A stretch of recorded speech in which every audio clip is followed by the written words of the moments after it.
जय श्री राधे कृष्णा साथियों, जन्माष्टमी की अनंत शुभकामनाएं। भगवान श्री कृष्ण आपके घर में स्वयं प्रवेश करें, ऐसी मेरी इच्छा है। तो जन्माष्टमी 26 अगस्त के, देखिए रिक्वेस्टेड वीडियो है, जल्दी से बना रही हूँ कि कान्हा जी का जन्म खीरे से कैसे कराएं। पहले वीडियो है लेकिन शायद आपको मिल नहीं रही है, तो मैं आपको दिखा देती हूँ और जल्दी बता देती हूँ। खीरा अत्यंत शुभ माना जाता है, खीरे से कान्हा जी का जन्म कराया जाता है। अगर आप खीरे से जन्म नहीं करा सकते, दूसरी विधि भी बताऊंगी, लेकिन पहले समझ लीजिए खीरे से जन्म कराना तो सब बता रहे हैं। खीरा कैसा होना चाहिए? खीरा ऐसा होना चाहिए जिसमें डंठल हो। देखिए ये डंठल जो है वो नाल का स्वरूप होता है, तो हमें जो खीरा लेना है वो देख कर लेना जिसके अंदर ये डंठल हो। डंठल वाला हमें खीरा लेना होता है और ये खीरा बहुत शुभ है। बाद में इस खीरे के उपाय भी बताऊंगी कि क्या करना होता है। अब देखिए इस खीरे को हम सिक्के की सहायता से हम इसको ऐसे काट लेते हैं। ये देखिए ये भी खीरा, देखिए डंठल वाला खीरा है, मैंने आपको समझाया था खीरे का से जन्म कराने के लिए। देखिए बीच में से बिल्कुल खाली कर लिया गया है। अगर आपके पास छोटी सी कान्हा जी की मूर्ति है तो आप उसमें ये रख दीजिए, नहीं है तो मैं तो हमेशा शालीग्राम रख देती हूँ। शालीग्राम है मेरे पास, आपके पास भी जरूर होंगे अगर आपने पूजा की है और मेरी वीडियो देखते हो ध्यान से। तो हम ना खीरे में इस तरह से इनको रख देते हैं और फिर हम इसको इससे कवर कर देते हैं। जो हमने ये ढक्कन खोला है हम इससे कवर कर देते हैं। उसके बाद हमने इसको कवर कर दिया। ये हमें कब करना है, तो मैंने आपको पूजा का शुभ मुहूर्त बताया था, दोपहर 12:27 से लेकर रात्रि 2:44 तक का ये टाइम है। लेकिन आप चाहें तो जब आप इसके अंदर ये रख सकते हैं, नहा धो के सच वच धारण करें। व्रत नहीं करें तो भी जन्म करा सकते हैं, व्रत करें तो भी जन्म करा सकते हैं। और यदि आपको होता है कि हमारे यहाँ जन्म नहीं करा जाता तो आप मत कराएं। ये देखिए मैंने तो एक छोटी सी टोकरी ली है, आप कोई थाली कोई प्लेट भी ले सकते हैं। उसके अंदर हम थोड़े से पुष्प डाल देते हैं। उसके अंदर मैंने थोड़े से देखिए पुष्प डाल दिए हैं, थोड़ी सी पुष्प हम इसके अंदर डाल देते हैं। कनेर के फूल हमेशा शुभ माने जाते हैं और पीला रंग तो भगवान श्री हरि विष्णु को और कान्हा जी को बहुत प्रिय है। तो पीले रंग के पुष्प जो है वो मैंने इसमें थोड़े से डाल दिए हैं। पीले रंग के पुष्प डाल दिए। हाँ ठीक है। इसके अंदर हम अब देखिए मैं इसके अंदर ये रख दे रही हूँ, जो मैंने ये खीरा नाल वाला खीरा था। नाल छेदन भी बताऊंगी कैसे करना है। फिलहाल मैंने आपको ये बता रही हूँ कि किस तरह से हम इसमें कान्हा जी को रख देते हैं। ये बिठा दिया आपने, कान्हा जी हो तो वो बिठा दीजिए, नहीं तो आप ये शालीग्राम जी बिठा दीजिए और इसे टोकरी में इस तरह से रख दीजिए। आपको दिखाई दे रहा होगा। इस तरह से हम इसको रख देते हैं, देखिए। उसके बाद कुछ पुष्प और हम इसके ऊपर डाल देते हैं और पुष्प डालने के बाद हम इसको थोड़ा सा ढांप देते हैं यानी कि ढक देते हैं, यानी कि बंद कर देते हैं। कहने का मतलब यह है कि जैसे गर्भ में बच्चा रहता है, अगर हमें जन्म कराना है तो हम इस तरह से, ये देखिए इस तरह से हमने फूल डाल दिए और हमने इसको इस तरह से ढक दिया। ये हम रख देंगे दोपहर को, जब हम पूजा करेंगे उस समय आपको इसको रख देना है। और उसके पश्चात रात्रि के 12 बजते के साथ ही हम इसे खोलेंगे। और कैसे खोलेंगे, एक घंटी बजाएंगे और उसके बाद 3 ताली बजाएंगे और उसके बाद आप इसे टोकरी को खोलेंगे। टोकरी को खोलेंगे, फूल हटाएंगे और इसमें से ये पूरा खीरा जो हमने रखा था, जिसमें हमने कान्हा जी बिठाए थे, ये शालीग्राम जी, हम निकाल लेंगे। ठीक है, ये हटा दे देंगे।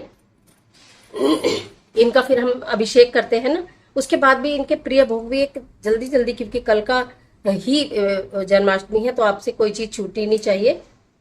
तो मैं ये भी आपको करके दिखा दूंगी। अब देखिए ये जो होगा ना, जब हमने यहाँ से ये इसके अंदर ये ऐसे रखे हुए हैं, ठीक है, तो नाल छेदन कहते हैं। जैसे नाल से बच्चे को अलग किया जाता है, नाल छेदन कहते हैं। उसके लिए कभी चाकू का इस्तेमाल भूल के भी मत करना, ठीक है। तो 1 रुपए का एक सिक्का लेते हैं हम, उससे वैसे तो हम इसको जब कराते हैं जन्म तब भी कर सकते हैं, कुछ लोग तो शुरू में ही ऐसे कट कर लेते हैं।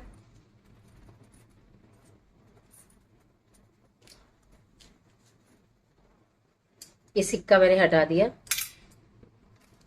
इसे नाल छेदन कहा जाता है।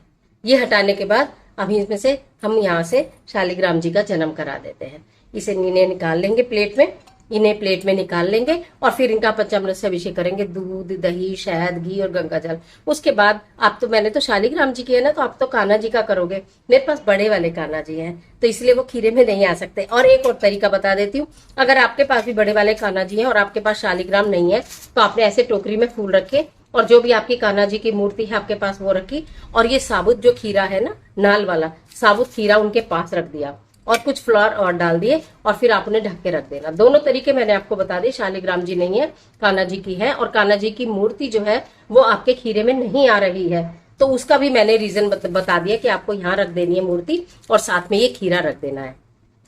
ठीक है, यहाँ पर मूर्ति रख देनी है और ये खीरा रख देना है, कुछ पुष्प रख देने हैं, और वो पुष्प रखने के बाद आपको थोड़े पुष्प ऊपर भी रख देने हैं, और फिर वो ढक देना है।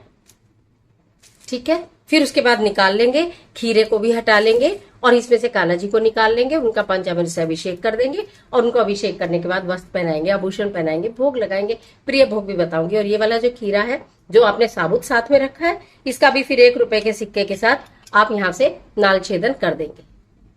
ठीक है, तो वो भी जन्म माना ही जाता है।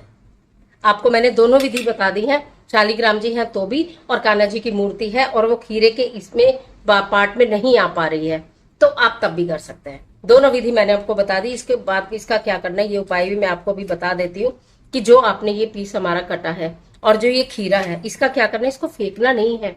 कहते हैं कि जन्माष्टमी पर खीरे का प्रसाद बढ़ता है, तो इसे खीरे को आपको सबको बाद में प्रसाद स्वरूप ग्रहण करना है। ये वाला जो हिस्सा होता है, कहते हैं कि जिस स्त्री के संतान नहीं हो रही होती है, संतान होने में बाधा होती है, उसको खिला दिया जाता है। अगर वो इसको खाती है तो कहते हैं कि शीघ्र ही उसको कान्हा जैसे सुंदर पुत्र रतन की प्राप्ति होती है, तो ये उसके लिए रख देते हैं। अगर आपको ऐसा लगता है कि आपके तो घर में सब कुछ है, तो इसका आप प्रसाद ग्रहण करेंगे और इसको गैया को खिला देंगे। जो बाकी कुछ भोग प्रसाद होगा, कुछ आप ग्रहण करेंगे, कुछ गाय के लिए निकालते हैं ना, तो उसको ये गैया को खिला देंगे। समझ में आ गई ना मेरी बात। इसका क्या करना है, देखिए इसके 2 पार्ट है। ये दोबारा वीडियो इसीलिए बनाई है आप लोगों के लिए। ये वाला पार्ट जो है ये आप लोगों को प्रसाद स्वरूप ग्रहण करना है, लेकिन ये वाला जो पार्ट है ये गैया को दे देना। अगले दिन सुबह जब आप बाकी चीजें उन्हें प्रसाद की दोगे, तब गाय माता को ये वाला जरूर खिला देना। और अगर कोई स्त्री जो संतान की इच्छुक है, अगर वो खाएगी तो निश्चित कान्हा जी से ऐसी सुंदर संतान पाएगी। ये तो हो गया खीरे का उपाय। अब मैं आपको इसी के साथ साथ ये बता देती हूँ, खीरे से आपको कान्हा जी का जन्म करना है, आशा करती हूँ आ गया होगा। खीरा बस मैंने आपको बता दिया, डंठल वाला लेना वही सही रहता है। अगर आप प्लेन खीरा ले लेंगे और जन्म करेंगे, नहीं मिले 1% तो अलग बात है।